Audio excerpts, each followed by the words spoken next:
Good afternoon, and really delighted to be here again. I think we will be the most interesting and exciting part of the program of the 2 days here. So congratulations to you to be in the room, and everybody who watches at home from a laptop also. Just stay online. This will be great. Because I've got the best possible partner here on stage, Robert, who we're actually lucky to catch him here in Brussels, because we were just exchanging where is he flying to before Christmas, and the list didn't end. Maybe you just repeat it to give a flavor of what this is? Yeah, I'll try and repeat it in order. So I'm only spending 3 days in Singapore. But from here, it's Abu Dhabi, Dubai, Doha, Hong Kong, Singapore, and then London. And to tell you just a bit of a backstory, when we had a pre-chat before the summit here, it wasn't quite clear where he was. No, I'm joking, but you were at and there's jokes going, like if there's 2 airplanes crossing, the likelihood of Robert being in both of them is quite high. So, but jokes aside, I mean, your job is a global one. It was to illustrate the scope of the responsibilities that you have, and also what it means to be in all those places at all times, because what you're doing needs a lot of explanation. And a lot of policymakers, a lot of those people who actually decide on regulation, on legislation, they're not that familiar with the terms that you're using, the technology that you're using, the vision that you have. So how do you engage with policymakers when you're around the world? No, it's a really good question. And I think coming from a TradFi background, so I spent 12 or 13 years in a TradFi background, the last 4 years in crypto, which feels like a lifetime, and a couple of years in fintech and payments in between. And increasingly, the kind of pattern or the way that you engage with policymakers, regulators has changed. So actually now, as the industry has grown over the last, say, 2 years or so, people have matured, both in the industry and also regulators and policymakers. So now the conversations I'm having are more akin to the conversations I was having in a bank, meeting regulators and so on. But in the early days, it's very much, okay, what is crypto? What is transaction monitoring? What is an airdrop? How do you do KYC? Can you do market surveillance? And I think part of my role is not only explaining the controls that Bybit has, but also explaining how you kind of liken that to a traditional framework as well. And it's partly educational in that sense, that actually when you're speaking to certain regulators, say EU member states or ESMA or EU Commission or UAE regulators, the understanding is really good, really phenomenal understanding is that sort of liken it to a traditional format. But when I speak to other regulators, say maybe in Africa or parts of Asia, you have to go back to sort of base level in terms of, Zakia, how does the exchange work? How do you have oversight? Is it even possible to do KYC? So we have to explain the details of that, and then how we've built up the program from there. Well, that's great to hear and really encouraging to hear. And I know Blockchain for Europe, they're doing those workshops in the European Parliament exactly with the purpose to have conversations start from a very educated base. And I mean, it's always like that industry is faster than politics. So there is always this exchange, you needing to understand why do politicians find this relevant, and vice versa, why would they need the kind of intel that you can provide. But I mean, going back to your successes in 2025, which has been a big year, you got several EU MiCAR licenses, you got fully regulated in the UAE. In other parts of the world, it wasn't such a successful journey, maybe. I think in Japan, if I'm not misinformed, things are a bit on hold. So how do you navigate that? Because, I mean, you're a global company.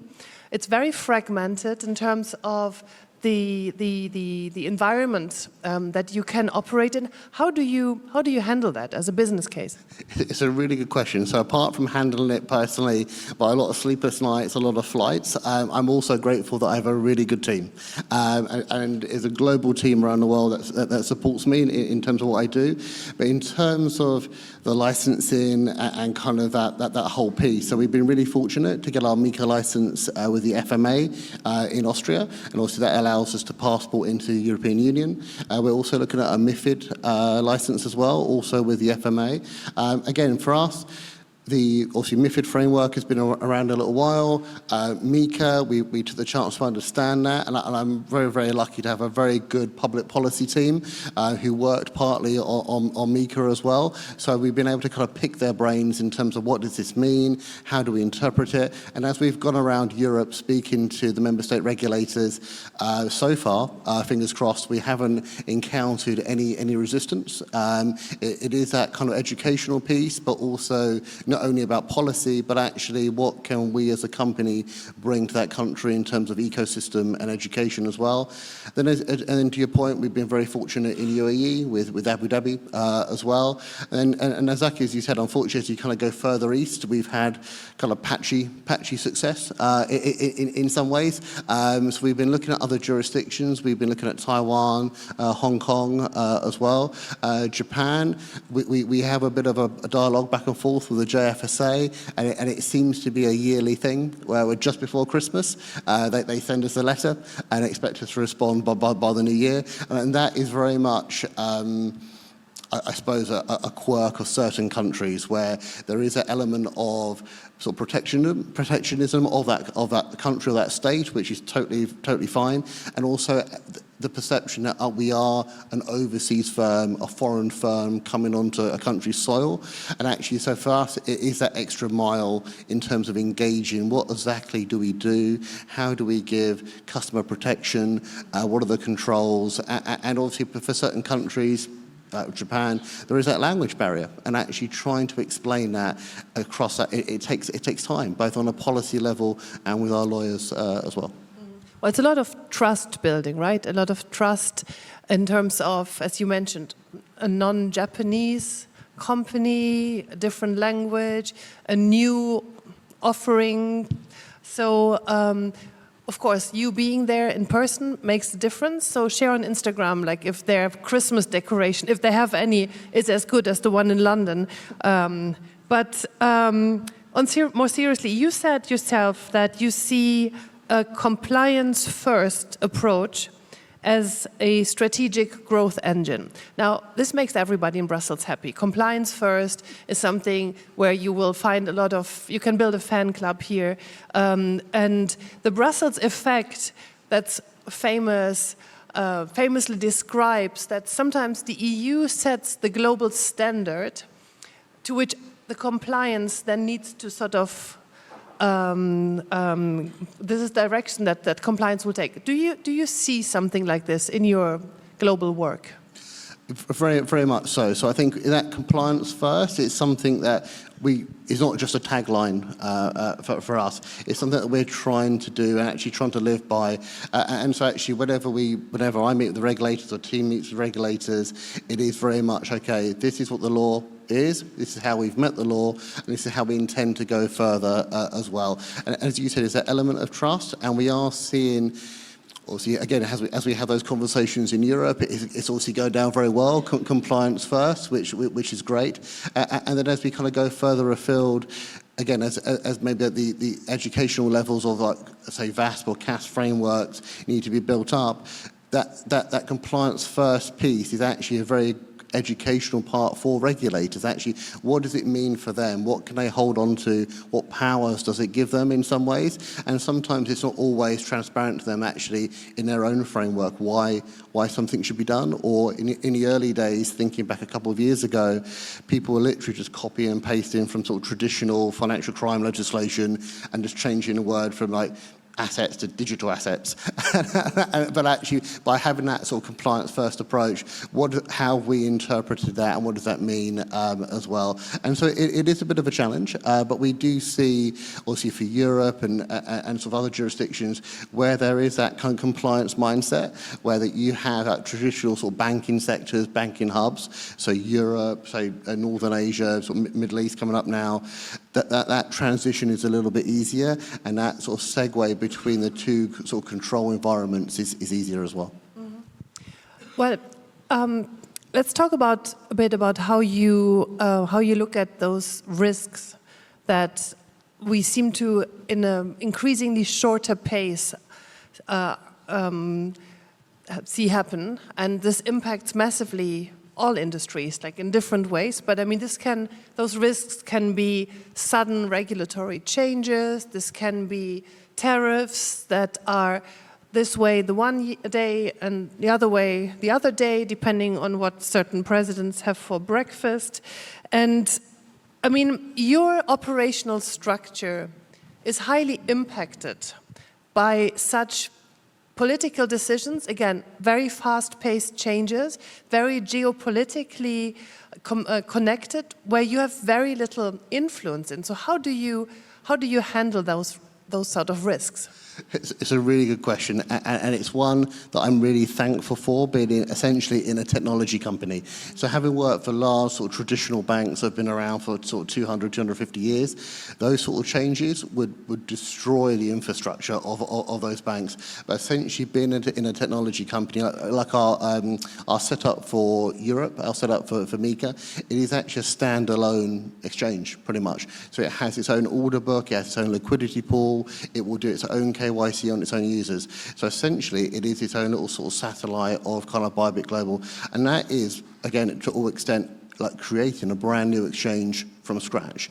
And we did that in just under a year, essentially, as well. And so from our perspective, we've got a whole host of, so it's no surprise, the biggest department in Bybit is probably the engineering department. And these are the guys who look after the website, look after the products.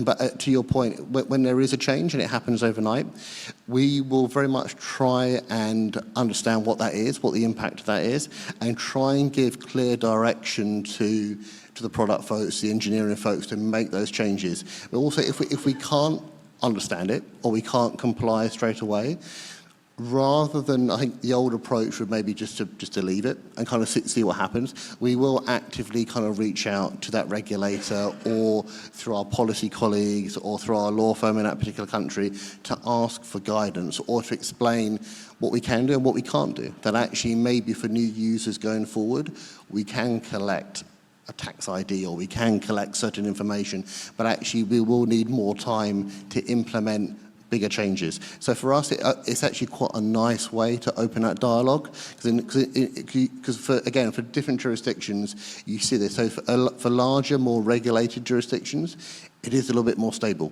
You don't get changes overnight. But in other jurisdictions, say in Africa, it could change tomorrow. Or parts of Asia, it could change tomorrow. And actually, that's probably where we don't have that direct inroad initially into policymakers, into sort of geopolitics of that country. But those changes is quite a nice catalyst for us to say, excuse me, can we have a conversation? How can we implement this? How can we make this work? Well, I love that, because I mean, you answered, or my next question would have been, how do you gather the information and how do you verify that what you find through your policy team, maybe online or law firm, but this trust element, having the connection to the person-to-person conversation, getting the sense for, is this where we're heading further? Is this, I mean, even if they can't share openly all the information, in a relationship which is trust-based, you can also sense certain developments, right? Yeah, I was going to say exactly that. So sometimes the sort of relationship is kind of very, very, very open, and we can have that conversation about what's coming down the track, what do we need to change in the future. But actually, again, I'm fairly fortunate that I have, as I mentioned, a good public policy team. Separately, I do have a really good regulatory compliance team, and pretty much 5-6 days a week, they're kind of sort of horizon scanning in terms of what is coming out in terms of future changes. So again, we may not be the first to make that change, but at least we know it's coming, and we will reach out to understand what exactly we need to do. And I know Max from TaxBit has left us for the day, but sort of tax seems to be the hot topic of the year for us. Not just tax reporting, but a lot of countries now are kind of catching on to sort of transactional level tax. And that's a brand new thing. And actually, historically, tax or tax reporting used to be on the individual, but a lot of countries now are placing that emphasis on the exchange. And so again, we've had to reach out to understand what exactly is this framework, and again, in certain countries, build bolt-ons to our website to be compliant as well. Do you take legal action when you feel like what the regulator is thinking of is actually not legally okay? No, despite being a criminal barrister by trade, no, I try not to go down the litigation route. I do have a litigation team underneath me, but no, very much we are trying to be open and transparent. And again, that's where this kind of dialogue, educational piece comes in. That actually we will sort of say to the regulator, actually, what you're thinking of will have this net effect. Actually, is that what you had in mind? Or actually, if we implement this, it will impact a number of users in your market. Is that what you want us to do? And so it allows us to have that kind of conversation. And so earlier this year, I was in Manila in the Philippines, and it's very much that kind of conversation where they know they want to regulate crypto. It's just a mechanism of how they do that, and we were very much kind of sharing with them that actually this is what we've seen from MiCA for Europe, and we gave them two examples. MiCA for Europe as kind of the benchmark to look at, and then also Varo Dubai, and actually two very different approaches, but actually these work, and actually they don't detrimentally impact people's lives or use case, and so we try and sort of negotiate our way through it rather than litigation. Yeah, what sounds like conversation between grown-ups, like, you know, instead of, you know, we've seen elsewhere that the billions threat lawsuits also come to certain effects, not the way that you do it. But I mean, we're here in Brussels. Let's get back to the Brussels effect. And Brussels prides itself with being very predictable. Well, admittedly, sometimes slower than other places, but then in processes that are transparent, and that once a decision has been taken, that this is reliably there as a framework.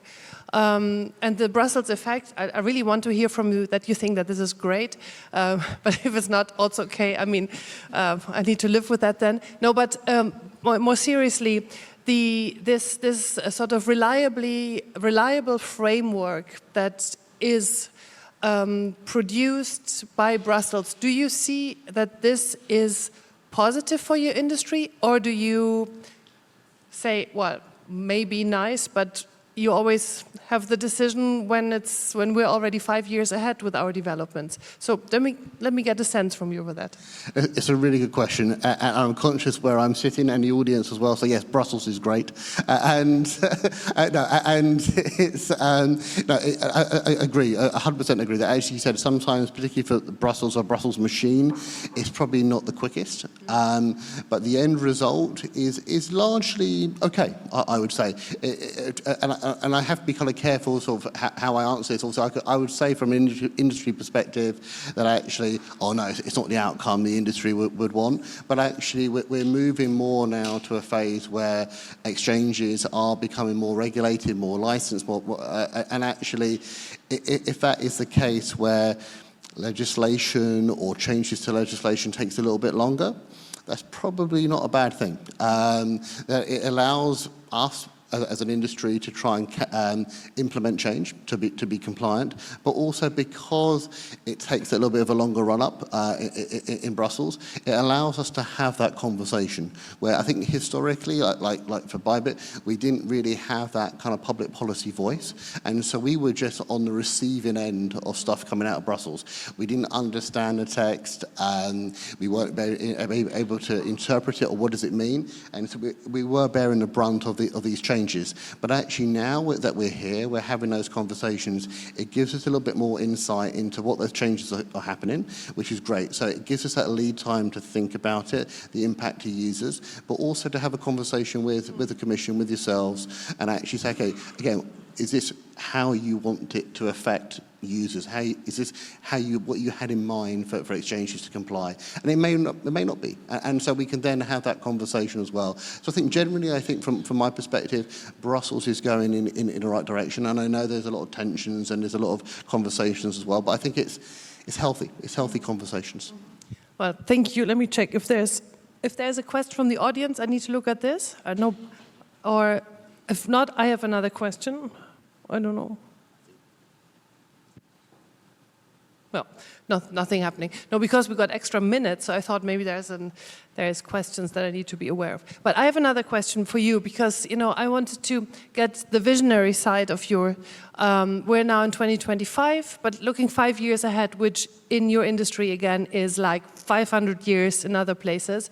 But so from where we stand now for 2030, what do you think is the single most relevant regulatory element that will impact your business case? Wow, what a question. Yeah, if we didn't say that this is an easy panel, right? I mean, we do want some no, but absolutely. I mean, and again, to your point, that sort of 5 years, it's really, really interesting, because actually the exchange Bybit has only been around 7 years, and I've only been in crypto 4 years, and so 5 years, biggest regulatory change, I think it's going to be around sort of transparency, stable coins, privacy as well. So a number of kind of topics there, but I think that there will be that move of moving sort of crypto stroke blockchain closer to what we have with TradFi, that it will become more recognized as day-to-day payments, maybe use of stable coins as kind of day-to-day payments. And I know there's a whole separate conversation around sort of the utility use case around stable coins, whether it's yield, use the word yield and stable coin in the same sentence, that will trigger a lot of conversations. But actually, that's something where I think over the next couple of years, those conversations will be flushed out. How do we use that? What does it look like for payment utility? Then the other sort of regulatory change will be, I think, greater clarity around probably like what in also TradFi space, like GSIFI, globally significant firms. What does that look like in the crypto space? Because realistically, from what I'm seeing, is probably majority of trading volume is housed in, say, 10 exchanges globally. Most of those, about 5 of them, are probably in Europe already. So what does that look like from a kind of consumer protection view going forward? Then the other piece would be probably around, as we talked about, I think, in previous panels, around DORA, data protection as well. What does that look like when we come to law enforcement and law enforcement requests? And then finally, not a regulatory change, but generally in terms of the industry going forward, I think we are seeing, particularly for top 5, top 6 exchanges, it's moving away from kind of the crypto bro kind of days, although I do wear shorts in the office in Singapore sometimes. But actually, I think you'll see now institutional folks coming into the space, and in some ways, with that sort of adoption of institutional sort of wealth coming in, what does that look like for fund management, asset management, and actually how do big institutional players use blockchain or stable coins as well? Well, fantastic. This was, I think, already also the picture, moving from the people with hoodies and shorts, keeping them, but adding to them people who could also go in the same getup into a court and argue a case there. So adding the compliance, the regulator, the legal teams, the policy teams to the engineering and developers. Well, I didn't overpromise. I think, Robert, thank you so much for sharing all these massive insights and ideas and experiences with the audience. A big round of applause, please, for Robert. And well, we wish you best of luck on your travels. I'm sure your various cards, if it's miles and more, if it's One World, they're all, you know, good Christmas gifts, I'm sure. Yeah, they're all fairly close to the top level, yes. despite the amount of travel. Yeah, exactly. Thank you. Well, it's great to have you here. Thank you so much.